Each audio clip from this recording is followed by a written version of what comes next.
of you want to do things right? To keep up with keeping your lives tight. Tight as in being right with the truth of true insight.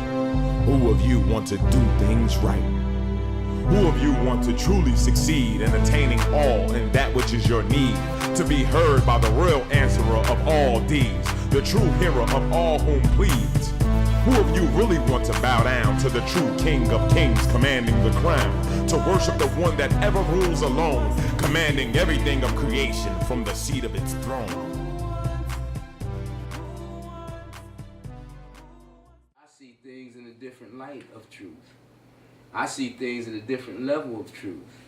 You know, I have brothers that come up here and you know, I try to situate our show as to where we could sit back and have conversation. Now, over the years, I've had some good conversations, especially in the earlier days. But as we up the ante, so to speak, on our conversation, it becomes difficult for people sitting with me to not become students right in front of your eyes, sitting up in the front of this camera. That disturbs me, but there's nothing I can do about it because I am the one. I'm the chosen one. You know, I've taught my wife for over 25 years in-depth information. That information can't be held by me, so I can't expect it to be held by her. And sometimes when she comes to me with things that she's been informed about and she questions, and I either take me right back, yeah, you told her that this time or that time, but I be compassionate, you know, and say, well, look, this is the way it is, so forth and so on. But she reminds me, just in her very being, about who I am, and what I am, and what level that I deal from, you know, and it's not that easy, you know. I remember when I first became enlightened back in 1979 in East Orange, New Jersey. And I was living on South Munn Avenue. And I think it's Avenue, right? Yeah. And A.H.A.D was showing me, in his name of Allah, all the numbers associated with me, all the streets associated, how everything that it did with me in life had meaning. It could just read my life to me.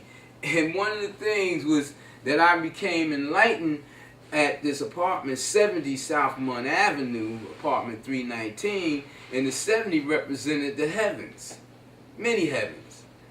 And the 319 represented the angels of Allah and the perfected man, the man who had arrived and who had graduated, you know, into, you know, realism, you know. And it had been telling me so many things, and when I came out for the first time, I said, well, what does Mun mean? And it says Mun means man's undying, niggardly notions. It said, and that's what you'll have to deal with. They told me that back in 1979. Man's undying, niggardly notions. You was enlightened on this street. And in the ghetto, where we come from up north, when things go bad, and you got to go into hiding, they say they went south. And I was on South Munn. And I didn't make no mistake. And it showed me all the numbers of my life, and it even got the numbers of my life in the book of Revelation in regards to where I lived. And if we get that book out, what's that book, Revelation Disclosed? We get that book out, it explains to you some of them numbers and how those numbers come together. And people might say, you know, like people used to say, boy, he sure is poetic. He come up with everything, he come up with things that sounds like, I can't do that as a man. I can't make everything fit. You know, it's the Lord that makes it fit. Whatever the Lord wants to be, that's what it makes be. It says that it was going to, in this day and time, the stars would fall from the sky. Right?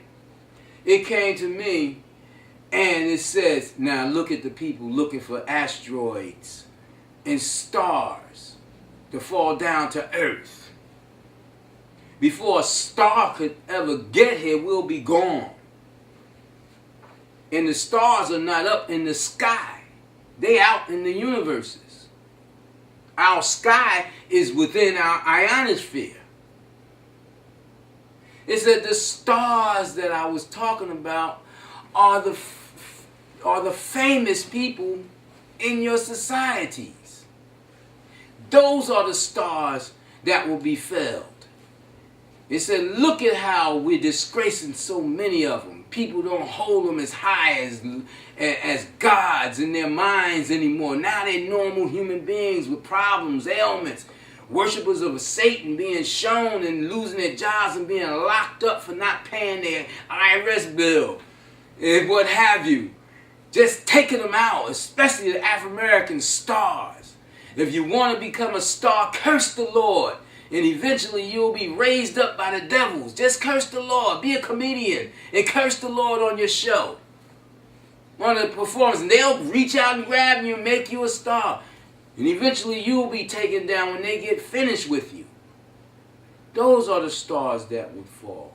It said it would bring down mountains. Mountains of men. Men that are as great in the eyes of people as great as mountains.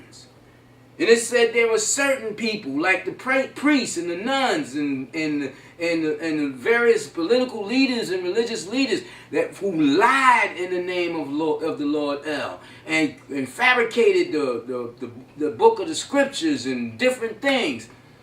It said that they would run and try to hide under the rocks of the mountain, hide in the cracks and crevices. And they would beg for the mountains to fall down on them and cover them. Now, would a man run and ask for an avalanche to come down on him? No.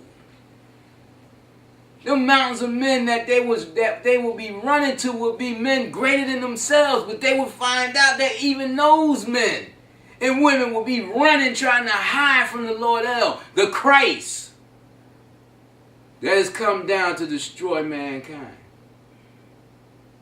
in this day and time. You know? The Lord El, in the name of A.H.A.D, Allah, in the name of A.H.A.D, it breaks down its message to the level of our beings. How much time we got? We got about 27 minutes. It breaks down its words. See, people, the Muslims especially, used to get on my nerves. But they follow in the way of the Christians. They try to make like everything that Allah is saying to you refers to heaven. The judgment day in heaven. They say there was none to come after Prophet Muhammad, but he was the last sent to the Jews and the Hebrews and the Arabs, the Semitic people. He was their last. He was promised to be their last.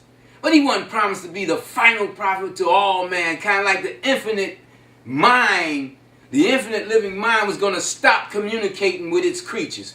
What kind of mercy is that? What kind of sense does that make that our A.H.A.D Allah would stop communicating with its creatures?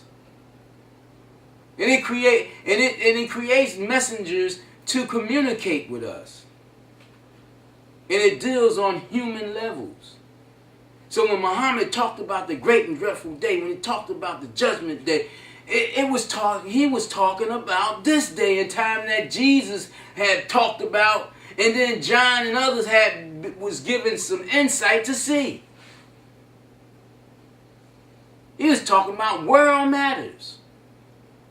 Now all of a sudden, they want to say he was the last and he's talking about something that happened in heaven. What the Lord going to tell us about things that's happening in heaven? When the Lord said that you will be raised up on couches, reclined couches, and have water flowing beneath your feet. And these were symbolic terms for, if you recall when I first started shooting the show some years ago, 6-7 years ago, I don't know what it was.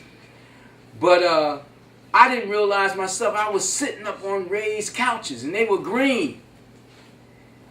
And one day after we had done the show for about a year or two, it says, look at this. And I looked in the Holy Quran and it said, this is what I was talking about. Raised up on green couches, you know, served by young women. You know, water flowing beneath your feet, that's wisdom. Flowing beneath my feet. Giving these words out to the people. It was talking about a worldly happening. And we had young women that has grown up now in serving the cause. But they were humble. It said, look at this. You sitting up on these raised couches, coming through this camera to your people. You're sitting up like on the throne, coming to your people. Coming to everyone who would listen and believe. I said, wow, so many signs it gives. But the people, for their ego, for their devil, they say, who the heck he think he is? Well, the heck I think is I'm the messenger. And I've been thinking it for quite some time. And I've been protected to give this message. You know? I have to keep going on. I don't feel so bad about having about 40 books and plus the Divine Book of Recitation that's not published. I don't feel so bad about that because the Lord says it belongs to it. That's the Lord's work. It just put it out to me, and if the people don't want to help me get it out to them for the sake of mankind, then that's on them. I've been saved before I was sent out as a messenger. The first thing happened to me was to be saved. And I was made successful even before I came out, because it said I was successful. It's me opening my mouth to you. That's success. I'm the messenger. My only duty is to deliver the message. So I'm successful. You know? But you have a duty to respond. And if you don't respond, then you're not successful. And we have many following in the ways of their forefathers. They want to fight me because there's a difference. They don't look back at all the prophets that came and say, you know, there was change with all the prophets. There was a renewed covenant with all the prophets, of the covenanting prophets. You know? And all the prophets was called deluded and insane. They still say Muhammad was insane. You know? It's all the same. It's just something like deja vu, repeating itself in the realm of mankind here on earth Eden. Repeating itself. You know? Now, if you want to know what's going to happen to you, basically, you could become like your own little prophet. Look at your actions.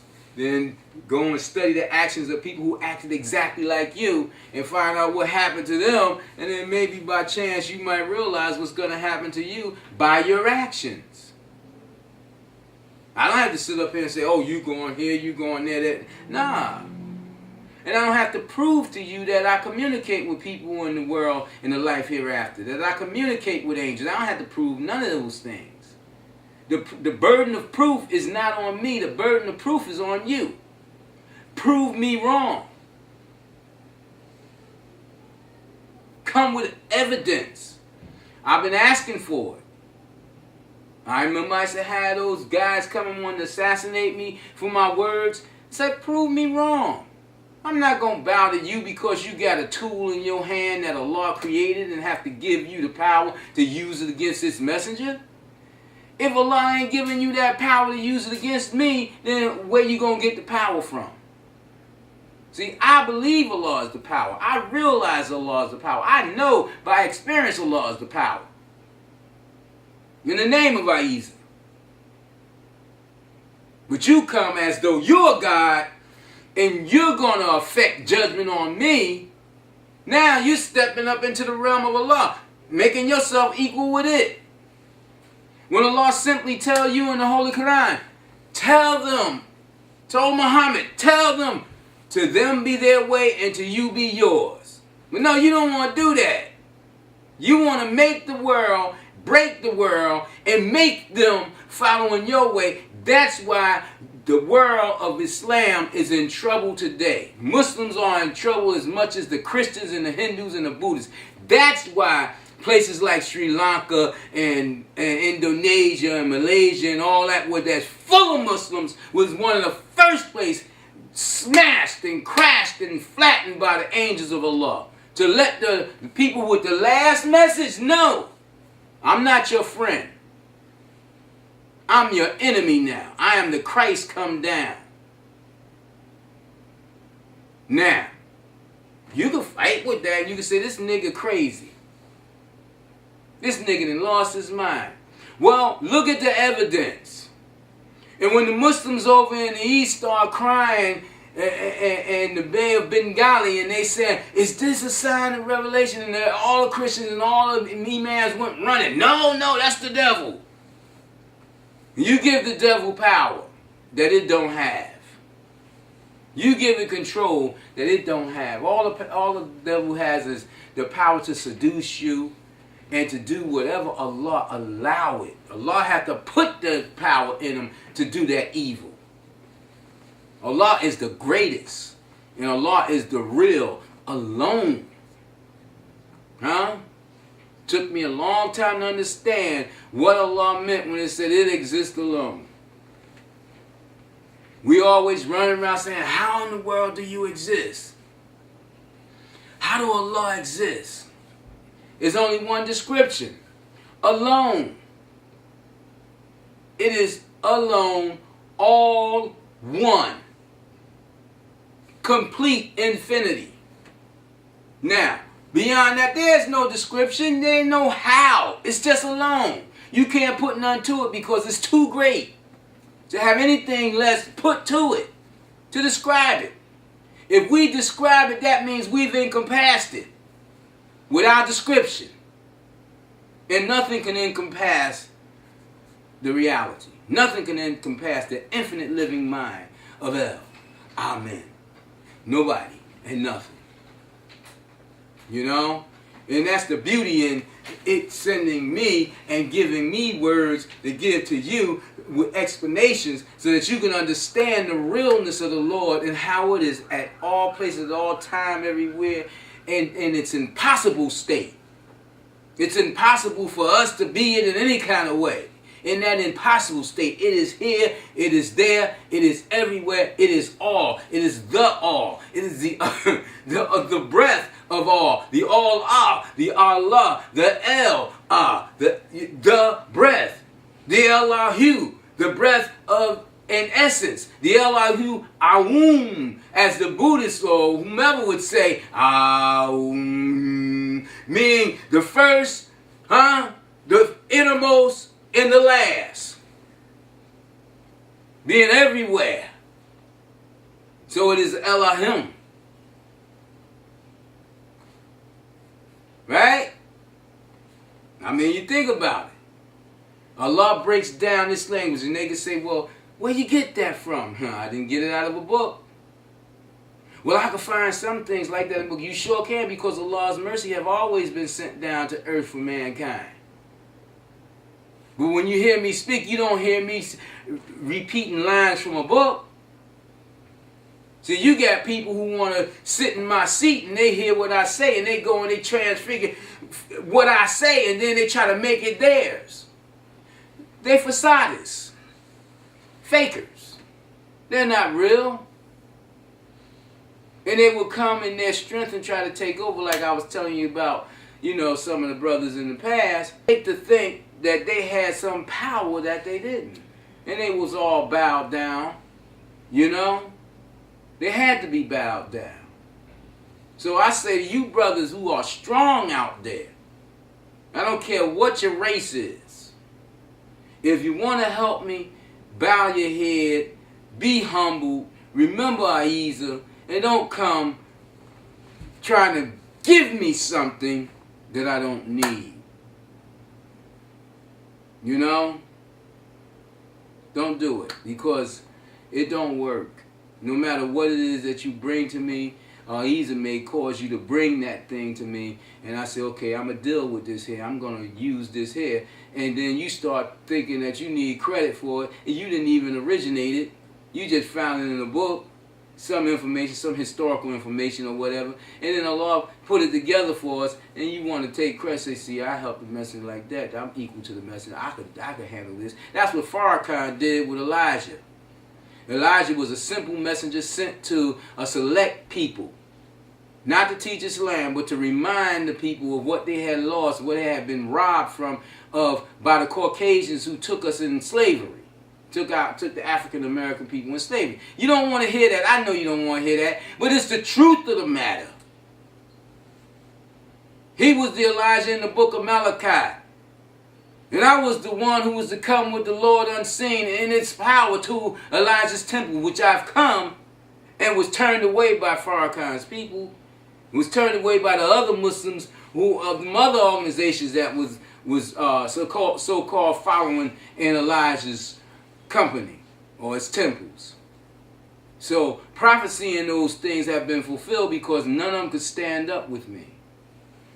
Now I hear they trying to prep somebody else, which I said many years ago. They're going to be trying to prep somebody else to be the next so-called divine representative or divine reminder or divine whatever, to divinely get your money and your membership so they can have what they think is real power over your minds. I remember a guy did a show for the Christian Fellowship Council or whatever, and the guy on the radio asked me, why do you speak about Farrakhan? Why do you think you need Farrakhan so much? I said, I don't need Farrakhan. As a matter of fact, we need to reproduce that show and get it out to the people. So I don't need Farrakhan, but the thing about it is, it's said in prophecy that I will go to the temples of Elijah. Farrakhan said some things about me, said he knew who the prophet was, knew that there was a small group of people and so forth. So he opened his mouth. And Allah said to me, you going to Chicago to see him. So I sent my letters and I sent my notifications.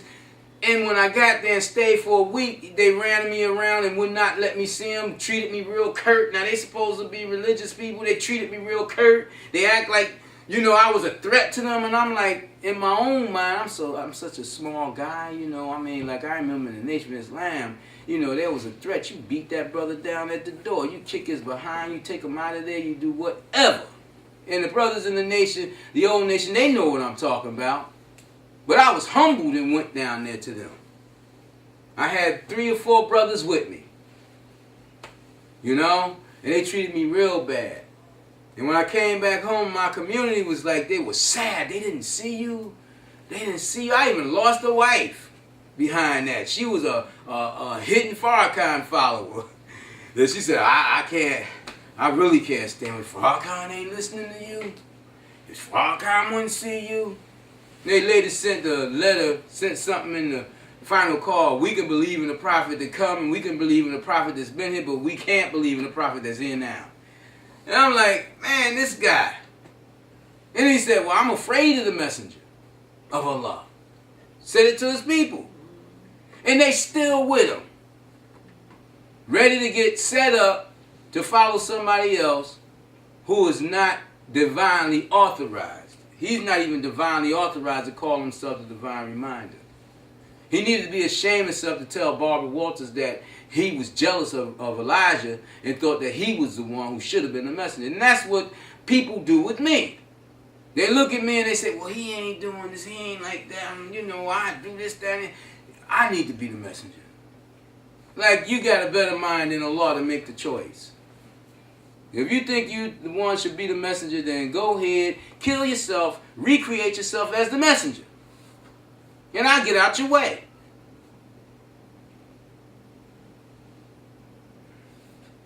Now, before I go, is anybody here got any questions? I got a comment. I just want to say that interview that you referred to and other shows can be heard on A.H.A.D.radio.com. Oh, yeah, that's right. Forgot about that. I apologize. A.H.A.D.radio.com. There's a link on that website. And it's a link on it, right? The radio player, yeah. A.H.A.D radio.com. That's A.H.A.D radio, all that together, right? All together. .com. A.H.A.D radio.com. A.H.A.D.com. Global Revelation. Global Revelation .blogspot.com or something like that, right? Yes. How did y'all first know when A.H.A.D came? How did I first know when A.H.A.D came? I love questions like that from young brothers like that. How old are you? 6, about to turn 7. About to turn 7. That's when the angel of Allah first came to me. I was 7 years old. You know? That's when Gabriel first came to me. This young man asked some very deep questions, but I'm not going to do him like the ministers and my parents did me. I'm never going to run him away because he asked too heavy questions. I got those answers. But Allah manifested it, made itself known to me. It showed me its being by its presence and how it touched me and how it touched other things and how it told me it would do certain things to the universe and to the world right there before my eyes that I could see, you know. And then it took control of my mind and wouldn't let me think the way I wanted to think. And as it talked to me, it made me do in my mind what it said I would do. And it showed me my devil. It took me into the spiritual realm, and it showed me my devil, where it took my devil out of me and threw it down into the pit of hell. And sometime after, it brought it back, but it wasn't the same. The devil had transformed the devil. Now my devil serves it in a good way. See, every man has a devil, but if you don't give up yourself to the Lord El, your devil gonna be evil. My devil is a warrior in service to A.H.A.D for me. You know, and sometimes I have to bring up the devil against the devil. You know, and they said, damn now, you supposed to be a prophet? You damn right. You bring that so-called sutta, boom, boom. If I have to. You know, because see, they the imitators of the prophets. They act like, smack my face. Oh, thank you. Thank you. Would you hit this side? That's a pervert. That's not a prophet. That's a pervert. To turn that other cheek just to be hit for what cause? Now, when they said Jesus turned his other cheek, in other words, Jesus took a lot of junk from his people like I've taken from mine. And he still showed compassion to those people. He still stayed under the commandments of the Lord El to serve humanity. That's what the turning the other cheek was. Not being in a personal fight and somebody hit you and you just, oh Father, forgive them for they know not what poop they do. You need to get hit. Turn them other cheeks around. You got 2 more. Turn them around. You run into the right person, they gonna try to get all 4 of your cheeks and take you out. You know? I'm only joking, but this real. You know? Is there any more questions? Why people follow rap people? Follow what kind of people? Rap people. Like people, yeah, rap people like look at them as leaders. Rap artists. Rap artists? Shit. Oh man, that's the new thing. That's the fashion. Because the enemies of mankind has set them up to be followed. See, if you want to be, if I want to be followed, all I gotta do is say, hey man, I'm a damn liar. What I'm saying to you ain't true. The hell with Allah. I get a lot of followers within a week. They'll be knocking at my door. Yeah, I believe. I believe. You know? Because Allah said in the book of Revelation that it would let the devil run around for 42 months. In other words, it will let the devil run around in death. 4 is the number of death. Under Allah's allowance. With Allah's presence. 2 is Allah, being with Allah. And that's what's going on now. Allah's allowing the devil to run around in death, taking the people off, and they all becoming the living dead.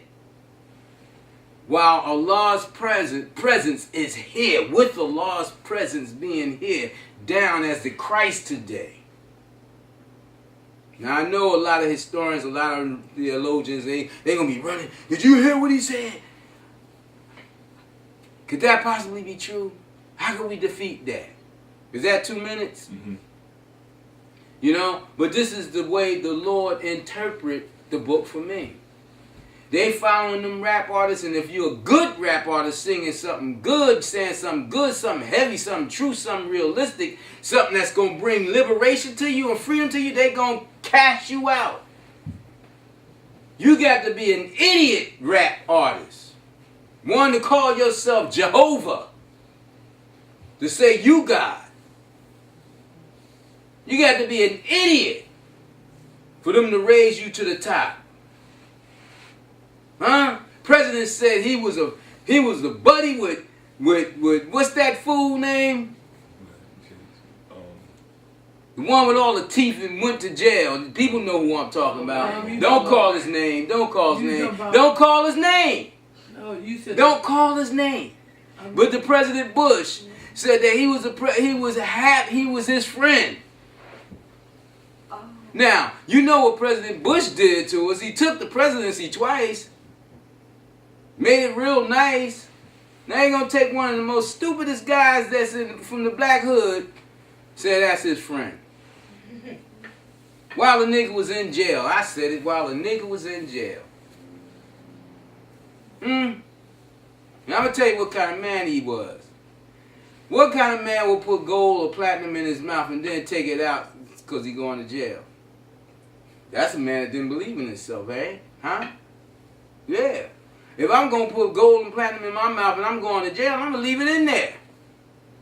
Because I believe in myself. Even if I had to say, hey, brother, man, please don't bust my teeth out. I make big time money. When I get out, I'll get you some platinum. Don't go under the knife. And you know how it is when you're messing with your teeth. Crash. Man, crash. I can see now. Crash. That guy named Bend Over. Crash. Get that out of me. I guess I gotta go. They telling me my time is up. I like to joke a lot, you know. But I say, may A.H.A.D's peace and blessings be with them about your presence. Don't forget about those things. A.H.A.D.com. Global Revelation. Blogspot.com. A.H.A.D radio.com. Any others? SoundsOfNow.com. The SoundsOfNow.com. The Sounds of Now, they rocking it. You know, the powers that be gonna try to keep them down because they talking about something nice. Alright, so check us out. Happy to be back with you. Hopefully I'll continue on doing the show and the blog. Check me out on the blog. You're gonna like it, I believe. May Jesus, peace and blessings be with them about your presence. Who of you want to do things right? To keep up with keeping your lives tight. Tight as in being right with the truth of true insight. Who of you want to do things right? Who of you